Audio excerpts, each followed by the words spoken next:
sejak kebangkitan ulama bersama pengikut-pengikutnya istiqomah dan setia jaga akidah dan sunnah Rasulullah. Alhamdulillah segala puji baginya ulama bersama pengikut-pengikutnya istiqomah dan setia menjaga agama nusa dan bangsa. Mari kuatkan niat kita, kita bulatkan tekad kita, terus lanjutkan amal kita, mengembangkan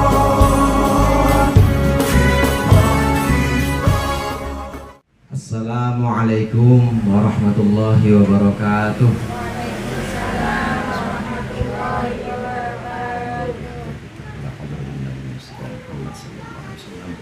Al-Fatihah.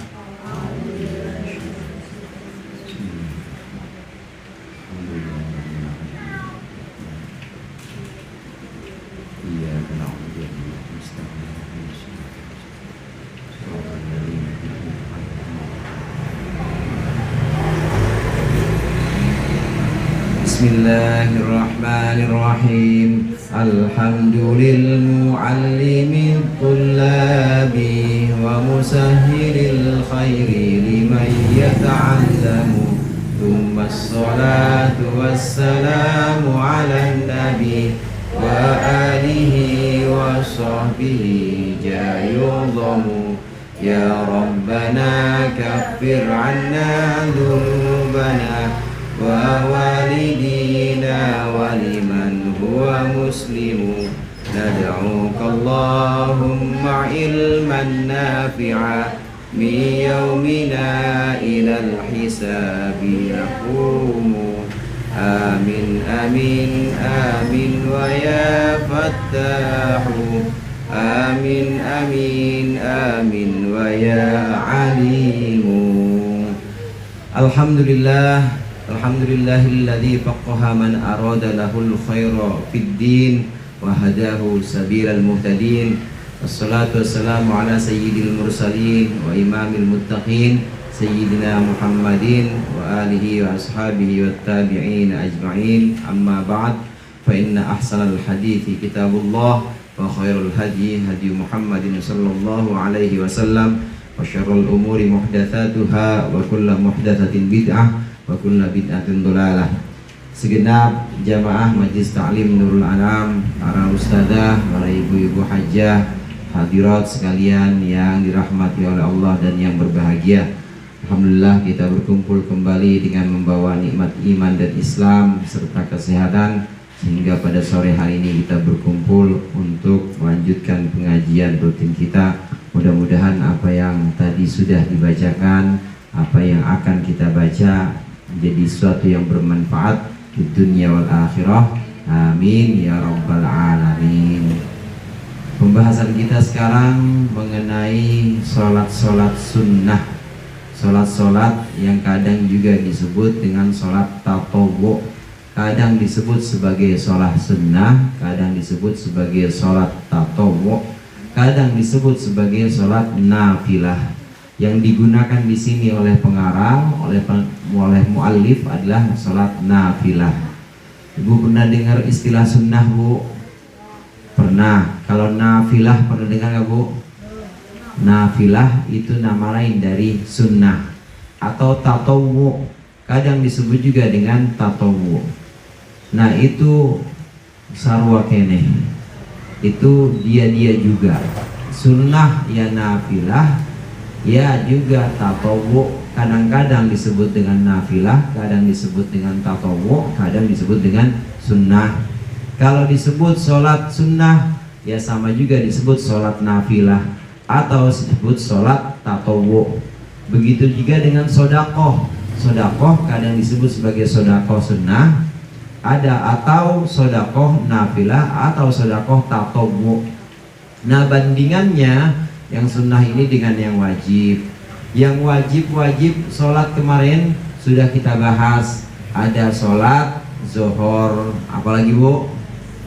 Sholat asar, kemudian sholat maghrib, kemudian isya, kemudian subuh. Itu sholat wajib atau sholat fardu. Bandingannya fardu, sunnah atau nafilah. Nah, nafilah yang akan dibahas di sini adalah sunnah yang mengiringi sholat fardu. Kadang-kala disebut dengan sunnah rawatib. Sholat sunnah yang mengiringi sholat fardu disebut dengan sholat sunnah rawatib atau sholat nafilah rawatib. Ada dalam pembahasan di situ yang disebutkan oleh muallif, sama-sama kita baca. Bismillahirrahmanirrahim. Ad-darsul hadiyata asyara fin nawafili. An-nawafilu kismani, rawatibu wa ghairu rawatiba. Ini pelajaran ke-11 tentang sholat-sholat sunnah. Sholat-sholat sunnah, an-nawafilu, sholat-sholat sunnah kismani, ada dua macam. Rawatibu, yang pertama sholat rawatib namanya, wa ghairu rawatibi, dan yang kedua selain rawatib. Karena ini pembahasan kitab durus fiqhiyah, termasuk kitab yang paling sederhana, kitab yang paling dasar, maka cuma dibedakan sholat sunnah ada dua macam. Yang pertama sunnah rawatib, yang kedua selain sunnah rawatib, begitu doang. Sholat sunnah ada dua macam. Yang pertama sholat sunnah rawatib, yang kedua yang bukan rawatib. Tapi tidak dibahas yang bukan rawatib itu apa saja, tidak dibahas nanti. Dalam pembahasan kitab yang lebih lengkap, yang bukan rawatib itu banyak, seperti duha bukan rawatib. Kemudian seperti istisqa bukan rawatib. Apalagi Bu yang bukan rawatib? Apa? Hajat bukan rawatib. Apalagi? Tahajud bukan rawatib. Terus ya, istikharah bukan rawatib. Ada lagi sholat sunnah yang bukan rawatib, apalagi Bu? Ya, sholat sunnah wudu bukan rawatib. Kalau lebaran apa tuh sunnah, apa namanya? Sunnah id bukan rawatib. Nah, di sini secara sederhana disebutkan sholat sunnah ada dua macam. Yang pertama sholat sunnah rawatib, yang kedua sholat sunnah yang bukan rawatib. Sholat sunnah yang bukan rawatib maupun sholat sunnah yang rawatib, ini Allah syariatkan atau Allah tentukan. Jadi disyariatkan itu artinya ditetapkan oleh Allah sebagai sebuah amalan melalui Rasulullah SAW. Ini disyariatkan untuk menambal dari fardu-fardu sholat kita yang memang ada kekurangan. Sholat fardu kita mulai dari zuhur, asar, maghrib, isya, subuh, itu kalau sudah khusyuk semua, alhamdulillah. Saya tahu ibu-ibu sini mah udah khusyuk semua, insya Allah. Begitu udah takbir Allahu Akbar, insya Allah sampai salam, ya sampai salam, insya Allah ingat Allahnya pas takbir doang. Pas Allahu Akbar doang. Nah, pas yang lain-lain itu kemana-mana pikirannya. Sah nggak sah? Sering saya sampaikan, memang minimal saat Allahu Akbar takbiratul ihram itu wajib ingat Allah, karena tempatnya niat di situ. Kalau di situ lupa juga, nggak ingat Allah, nggak ingat kalau lagi sholat kita lagi takbiratul ihram, tapi pikirannya ke burung suaminya belum diempanin itu. Lagi takbiratul ihram, ingatnya ke cucian, maka batal, harus ulang lagi takbiratul ihramnya. Minimal ingat Allah itu saat takbiratul ihram, minimal. Tapi kalau bisa ya lebih, jangan sampai saat takbiratul ihram saja. Begitu baca doa iftitah ya ingat Allah, begitu baca Fatihah ingat Allah terus. Nanti kalau lupa diingatkan lagi, kalau lupa ditarik lagi dengan Allahu Akbar. Allahu Akbar, turun ruku sambil ingat-ingat saya lagi sholat sambil Allahu liman hamidah. Ingat lagi kalau kita lagi sholat. Yang dimaksud dengan khusyuk itu kita sadar bahwa kita sedang sholat sambil menghayati dan merenungkan makna bacaan dalam hati. Kalau kita nggak tahu artinya, maknanya kita nggak tahu, minimal hati kita mengalirkan bacaan itu juga. Belum tahu artinya Rabbana lakal hamdu mil'us samawati, belum tahu, tapi hati kita baca, lisan kita baca Rabbana lakal hamdu, hati kita juga baca Rabbana lakal hamdu mil'us samawati wa mil'ul ardi. Lisan kita baca Bifirli warhamni wajiburni warfa'ni, hati kita juga baca Bifirli warhamni. Itu yang namanya khusyuk. Yang namanya khusyuk itu lisan baca, hati ikut baca juga, mengalirkan bacaan yang dilafazkan oleh lisan. Itu namanya khusyuk. Syukur-syukur kalau bisa menghadirkan makna artinya. Syukur-syukur kalau bisa menghadirkan rasa takut kepada Allah ketika sholat. Itu namanya khusyuk. Kalau dari takbir sampai salam bisa khusyuk semua, alhamdulillah, itu berarti sholatnya sempurna. Kalau sholatnya tidak sempurna, khusyuknya masih kurang, hadirnya, artinya hadir di sini, hatinya lagi sholat tapi tidak kemana-mana, namanya hadir itu hatinya juga hadir, hatinya sedang sholat, badannya sedang sholat, hatinya juga hadir sedang sholat. Tidak hatinya pergi ke pasar ceger, hatinya pergi ke rumah tetangga, kadang-kadang begitu. Badannya sih di atas sejadah, cuma hatinya di depan TV. Adakah yang begitu, Bu? Badannya di atas sejadah, tapi hatinya ada di konveksi, ngurusin udah gajian belum ini ya tukang. Itu namanya hatinya kemana-mana, hatinya nggak hadir. Nah kalau belum bisa hadir, hatinya sepenuhnya dalam sholat belum bisa hadir, sholatnya belum sempurna, tetap sah, tapi ada kekurangannya. Kekurangan-kekurangan dalam sholat fardu ini bisa ditambal dengan sholat sunnah rawatib atau dengan sholat sunnah selain yang rawatib. Sholat zuhur kita masih belum khusyuk, maka insya Allah bisa ditambal dengan qobliyahnya, ba'diyahnya zuhur. Itu pahalanya untuk nambal kehusuan kita yang kurang dalam sholat zuhur. Sholat subuh kita kurang khusyuk misalnya, insya Allah bisa ditambal dengan sholat sunnah kita yang lain, dengan sholat duha. Sholat sunnah kita, sholat fardu kita isya belum khusyuk, masih kurang atau masih nengok-nengok, maka bisa ditambal dengan sholat sunnah, dengan sholat taraweh, dengan sholat witir. Jadi dengan demikian ditetapkannya sholat sunnah, baik itu sunnah rawatib maupun selain rawatib, duha, istikharah dan lain sebagainya, termasuk taraweh. Ini Allah tetapkan, Allah ajarkan melalui Rasulullah SAW kepada kita. Ini adalah untuk menambal kekurangan-kekurangan sholat wajib kita. Yang sholat wajibnya kurang ditambal dengan sholat, yang sholat wajibnya kurang ditambal dengan sholat sunnah dari jenis ibadah yang sama. Begitu juga yang puasa wajibnya kurang. Puasa wajib bulan apa, Bu? Bulan Ramadan. Yang puasa wajibnya kurang, artinya kurang di sini masih belum sempurna. Puasa masih ngomongnya orang, oh itu anu gitu. Iya dia memang bukan suaminya, bukan pergi penjara, itu mas suaminya. Udah ngomongin orang misalnya. Masih banyak kekurangan dalam puasa wajib kita, maka puasa sunnah bisa jadi tambal atau bisa jadi penyempurna. Puasa wajib kita disempurnakan dengan puasa sunnah dari jenis yang sama. Begitu juga sedekah atau zakat. Sedekah yang wajib namanya zakat. Zakat kita yang wajib masih kurang, artinya masih banyak kekurangan, masih banyak cacat di sana sini. Ada kurang ikhlasnya, ada pamernya kadang-kadang dalam zakat, maka bisa ditambal kekurangan itu dengan sedekah sunnahnya. Sedekah Jumat, berkah, kan nggak wajib, sunnah.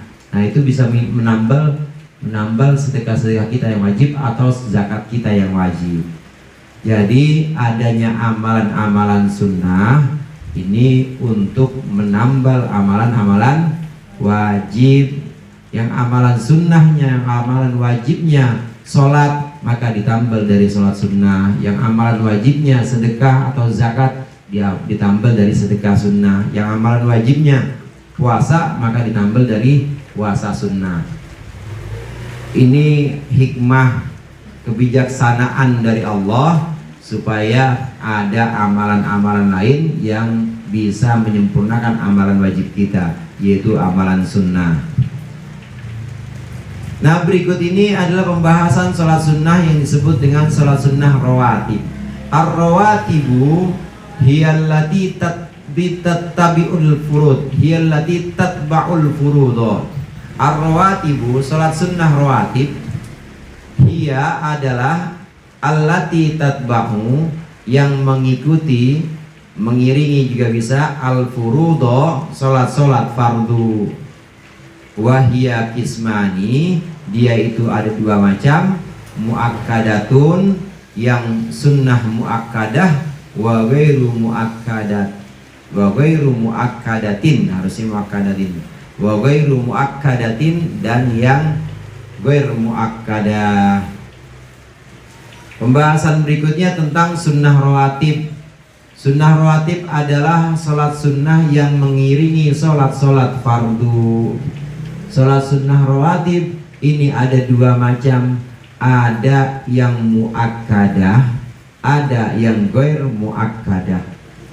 Sholat yang mengiringi sholat-sholat fardu, sunnah yang mengiringi sholat-sholat fardu, ini kadang disebut dengan sunnah qobliyah dan ba'diyah.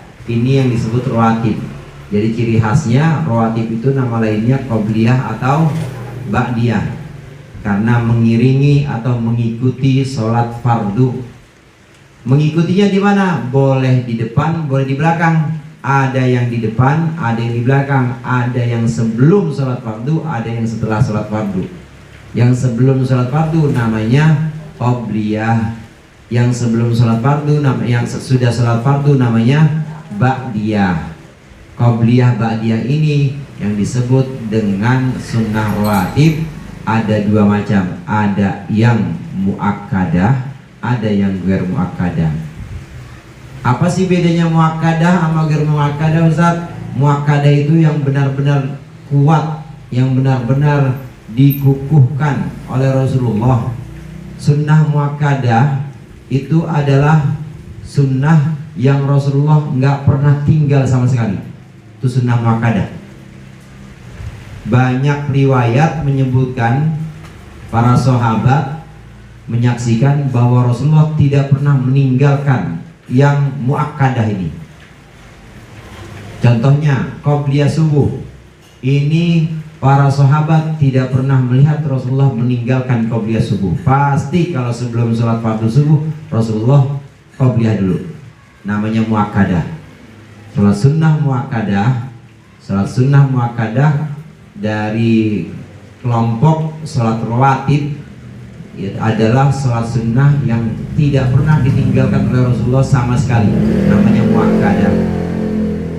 Yang kedua ada ghair muakkadah.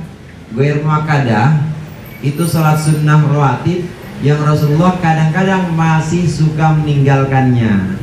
Kadang Rasulullah sholat, kadang-kadang juga Rasulullah tidak sholat, tidak melakukan sholat sunnah ini. Contohnya seperti qobliyah maghrib, qobliyah maghrib, qobliyah isya. Sebelum sholat isya biasanya ibu sholat sunnah nggak bu? Sebelum sholat isya biasanya ibu sholat sunnah nggak? Kadang-kadang sholat, kadang-kadang enggak. Nah Rasulullah juga begitu, kadang-kadang sholat, kadang-kadang enggak. Tapi kalau yang muakkadah Rasulullah nggak pernah meninggalkan. Qobliyah subuh nggak pernah Rasulullah meninggalkan, pasti Rasulullah sholat. Ini bedanya muakkadah dengan ghair muakkadah. Bedanya sholat sunnah yang kuat dan selain yang dikuatkan. Jadi dari teks yang kita baca tadi ini bisa kita simpulkan Sholat sunnah rawatib ada yang sunnah muakkadah, ada yang goer muakkadah. Yang sunnah muakkadah itu yang Rasulullah tidak pernah tinggalkan sama sekali. Yang goer muakkadah itu yang kadang-kadang Rasulullah tinggalkan juga. Nah, ini yang muakkadah, yang hendaknya kita selalu jalankan. Kita latih sama-sama supaya bisa melakukan sunnah rawatib ini. Duha bagus, tahajud apalagi paling utama sholat sunnah itu ya tahajud. Witir bagus juga. Tapi kalau kita bisa mendawamkan atau bisa istiqomah rawatib, maka yang pertama rawatib yang muakkadah dulu. Apa saja yang muakkadah rawatib itu? Kalau dari jumlah semuanya Bu, sunnah rawatib, dari jumlah semuanya itu ada 16 kira-kira. Ada 16 rakaat, 16 rakaat dari semuanya, muakkadah maupun goer muakkadah. Tapi kalau yang muakkadah saja cuma 10. Nah, 10 inilah yang kita utamakan kalau kita mau latihan salat sunnah rawatib qobliyah ba'diyah. Kita utamakan yang 10 ini karena yang 10 ini adalah muakkadah. Apa saja nih disebutkan di sini? Ar-rawatibu al-muakkadatu, salat sunnah rawatib yang muakkadah, asyru rakaatin, 10 rakaat. Apa saja 10 rakaat itu? Wahia, yaitu rakaatani qabla dhuhri, 2 rakaat sebelum zuhur, 2. Wa rakaatani ba'dahu, 2 rakaat setelah zuhur, 4. Wa rakaatani ba'dal maghribi, 2 rakaat setelah maghrib, 6.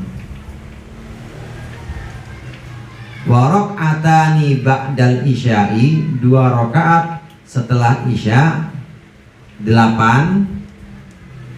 Wa rakaatal fajri, dan 2 rakaat fajar.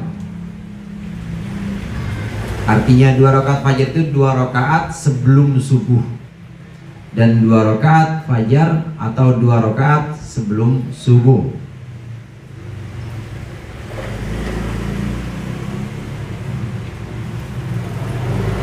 Salat sunnah rawatib ada 16 rakaat. Tapi kalau kita mau latihan, kalau kita mau coba untuk pembiasaan kita, maka hendaklah coba dulu yang muakkadah ini. Karena yang muakkadah ini yang Rasulullah sama sekali nggak pernah tinggalkan. Jumlah rakaatnya ada 10. Pembagiannya biasa mu'allif membagi di sini, pengarang membagi mulai dari zuhur dulu. Kenapa mulai dari zuhur? Ada yang masih ingat Bu? Kenapa kalau membagi sholat 5 waktu bagiannya bukan subuh dulu tapi zuhur dulu? Kenapa Bu? Karena pertama kali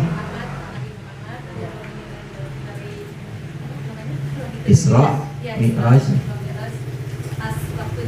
Iya, yang pertama kali diwajibkan oleh Allah kepada Rasulullah sholat zuhur memang.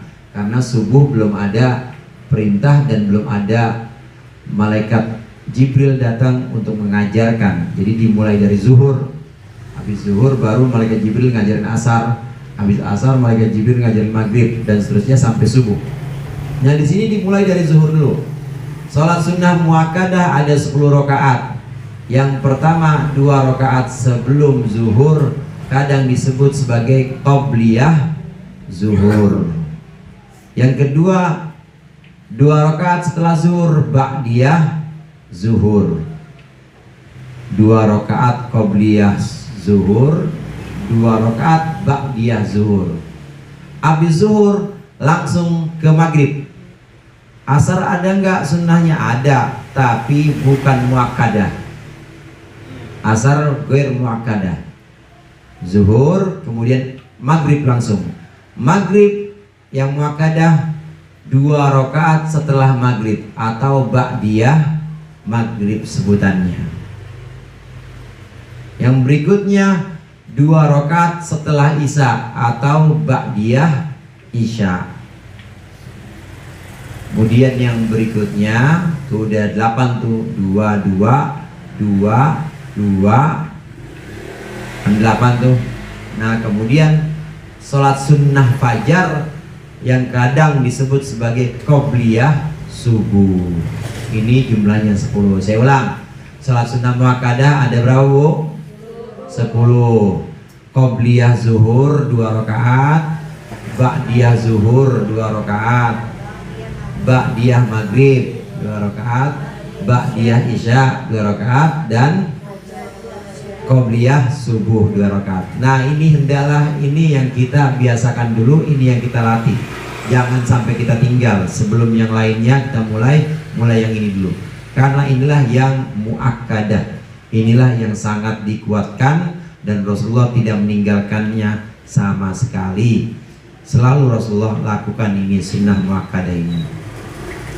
Niatnya sama dalam sholat dan dalam ibadah lain. Namanya niat itu ada di awal ibadah. Dalam sholat niatnya ya saat awal ibadah sholat, yaitu takbiratul ihram. Niat itu waktunya saat takbiratul ihram, niat sholat. Allahu Akbar, lisan kita Allahu Akbar, hati kita usolli sunnatan atau usolli qobliyatas subhi. Hati kita mengucapkan, hati kita ngetekin, aku sholat qobliyah subuh karena Allah. Ada aku sholat qobliyah subuh. Dalam hati harus ada sebutan itu. Allahu Akbar, lisannya Allahu Akbar, hati kita aku sholat ba'diyah zuhur, aku sholat qobliyah zuhur. Begitu juga ba'diyah maghrib, lisan kita takbir Allahu Akbar, hati kita aku sholat ba'diyah maghrib. Ba'diyah isya juga gitu, Allahu Akbar, lisan kita takbir, hati kita aku sholat ba'diyah isya. Ada kerentak atau maksud hati. Dalam hati kita harus ada maksud sholat kita, yaitu qobliyah atau ba'diyah. Ini sholat sunnah sholat sunnah muakkadah. Nah selain itu disebut dengan sunnah ghair muakkadah. Sebelum asar, ibu pengen sholat misalnya, boleh sebelum asar, qobliyah asar namanya. 2 rakaat boleh, 4 rakaat boleh, paling banyak 4 rakaat kalau sholat rawatib. Maka disebut sebagai sunnah tapi ghair muakkadah. Disebut sebagai sunnah rawatib tapi ghair muakkadah. Sebelum maghrib pengen sholat boleh, sebelum maghrib pengen sholat boleh, tapi ghair muakkadah. Ini tidak termasuk yang dikuatkan. Sebelum isya juga begitu. Sebelum isya saya pernah ngaji di Mestik. Tahu Mestik Bu? Bu, Mestik tahu nggak? Iya, pasar. Ibu mah tahu aja kalau Mestik. Kalau Himmatul Masakin tahu nggak Bu? Masjid. Himmatul Masakin itu masjid. Ya sebelum pasar Mestik itu ada masjid namanya Masjid Himmatul Masakin. Itu di Jalan Bacang. Saya ngaji malam Selasa di situ, ngaji dengan Muallim Syafi'i Hadami. Beliau tidak pernah qobliyah isya. Qobliyah isya itu nggak pernah. Jadi kalau habis ngaji, ya kira-kira isya kurang 5 menit, istirahat dulu. Nanti setelah itu azan, muazzinnya disuruh azan. Allahu Akbar, Allahu Akbar, la ilaha illallah, Allahumma rabb hadhihi da'wah. Habis itu langsung sama beliau disuruh qomat, langsung qomat. Jadi habis azan langsung apa Bu? Habis azan langsung apa? Langsung qomat, artinya langsung sholat isya. Nggak usah pakai qobliyah, nggak usah pakai qobliyah isya. Memang begitu kebiasaan beliau. Saya ingat betul di malam Selasa itu, malam Selasa beliau selalu habis sholat isya, habis azan isya langsung suruh qomat dan langsung sholat isya. Nggak usah pakai qobliyah-qobliyahan atau tidak pakai qobliyah-qobliyahan. Nanti kalau mau sunnah rawatib ya ba'diyah aja, ba'diyahnya ba'diyah isya. Maghrib juga begitu, apalagi mengingat maghrib itu sholat yang paling pendek waktunya. Begitu kita selesai azan, sebisa mungkin ya kalaupun mau sholat sunnah ya silakan, monggo. Tapi kalau mau langsung juga tidak apa-apa. Nanti sunnahnya ba'diyahnya aja, ba'diyah maghrib. Ba'diyah maghrib itu kita ambil atau kita pilih yang muakkadah saja. Kalau sunnah yang muakkadah. Ibu-ibu hadirat rahimakumullah, salat sunnah yang ghair muakkadah maupun yang muakkadah dari barisan dari kelompok salat sunnah rawatib ini atau salat sunnah yang lain, ini salat-salat yang tadi di awal sempat saya singgung, yaitu salat-salat yang bisa menambal salat fardu kita nantinya. Begitu juga ibadah sunnah yang lain seperti puasa sunnah Senin Kamis, puasa sunnah bulan Syawal 6 hari, puasa sunnah Arafah atau Tarwiyah, ini bisa nambel puasa wajib kita.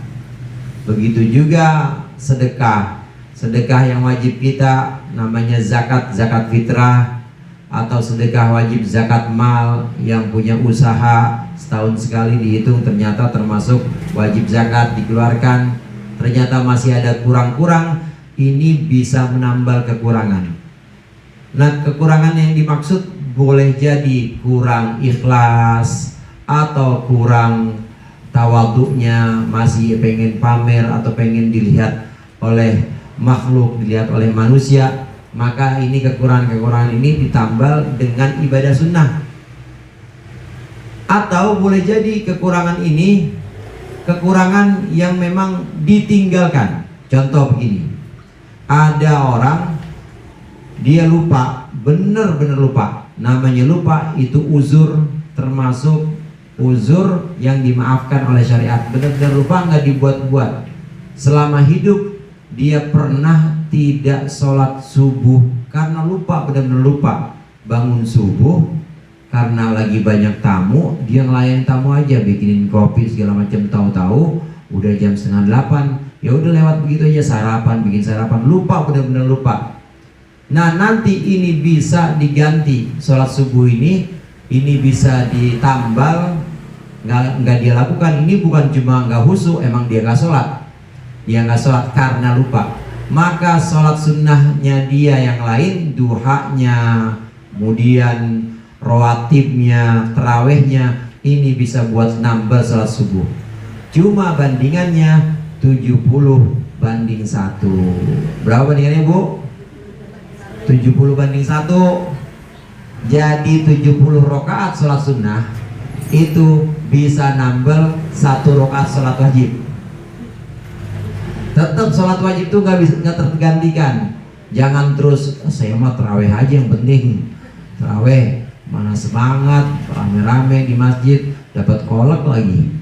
Sholat wajibnya nggak bisa tetap. Karena sholat wajib tetap unggul di atas sholat sunnah bisa ina darajah 70 derajat. Artinya 70 derajat 1 rakaat sholat fardu ini hanya bisa dibandingkan dengan 70 rakaat sholat sunnah. Jadi kalau sholat subuh 2 rakaat dia tinggalin, itu nanti bisa ditambal dengan 140 rakaat. Betul ya, Bu ya? 70 kali 2 140 rakaat sholat sunnah ditambahkan. Itu nanti di akhirat. Kalau dia lupa, benar-benar karena lupa, nggak disengaja, nggak sholat subuh, maka 140 rakaat sholat sunnah dia, baik mau itu berupa terawih, sunnah terawih, atau sunnah qobliyah ba'diyahnya dia, atau sunnah idul fitrinya, itu bisa buat gantiin subuh yang lupa itu karena uzur. Tapi di akhirat, kenapa saya sebutkan tapi di akhirat? Ini dari Rasulullah, bisa digantikan nanti di akhirat, ya'dilu furudahu fil akhirah, bisa menggantikan fardu-fardunya di akhirat saja. Supaya di dunia jangan ada yang coba-coba. Maksudnya saya nggak pengen sholat subuh 2 rakaat, saya ganti aja nanti 140 sholat sunnah. Nggak bisa kalau di dunia. Tetap yang namanya wajib ya wajib, nggak boleh ditinggalkan. Kalau ditinggalkan dosa kalau disengaja. Kalau tidak disengaja ya nanti Allah ambilkan sholat-sholat sunnahnya untuk ganti sholat fardu yang sebab lupa dia tinggalkan. Ini hanya berlaku di akhirat.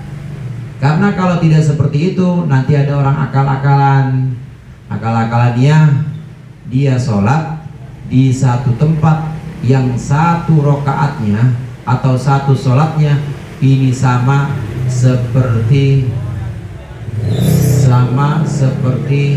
100.000 kali sholat di tempat lain. Di mana itu? Di Masjidil Haram. Di Masjidil Haram, Bu. Di Masjidil Haram itu 10 kali ribu sholat dibanding tempat lain. Sholat dan dia sholat sunnah itu 2 rakaat doang. 2 rakaat kali 100.000, 2 rakaat kali 10.000 berapa, Bu? 20.000 rakaat udah. 20.000 rakaat udah, itu buat nambel subuh 3 hari misalnya. Nggak bisa, tetap di dunia nggak boleh seperti itu. Nanti itu di akhirat. Nah, saya nggak mau sholat subuh, saya tampil ntar aja pas umroh, saya sholat sunnah di Masjidil Haram yang banyak, buat nambah nggak bisa. Di dunia nggak bisa seperti itu. Begitu juga sholat sunnah tempat yang kedua yang istimewa itu selain Masjidil Haram, Masjid Nabawi. Di Masjid Nabawi itu sebanding dengan 5.000. Sebanding dengan 5.000. Nah, tadi 10.000, ini 5.000 Masjid Nabawi.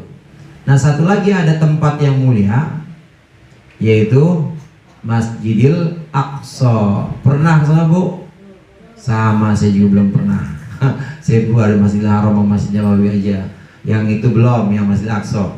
Itu di bawahnya Masjid Nabawi itu 1.000. Jadi 10.000, 5.000 dan 1.000 kali lipat.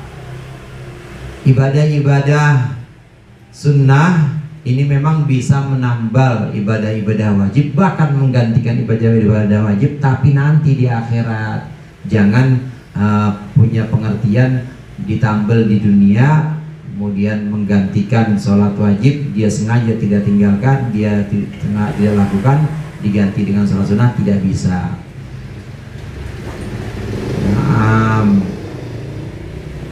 Ar-rawatibu ghairul muakkadati wallahu a'lam bishawab. Mudah-mudahan bermanfaat.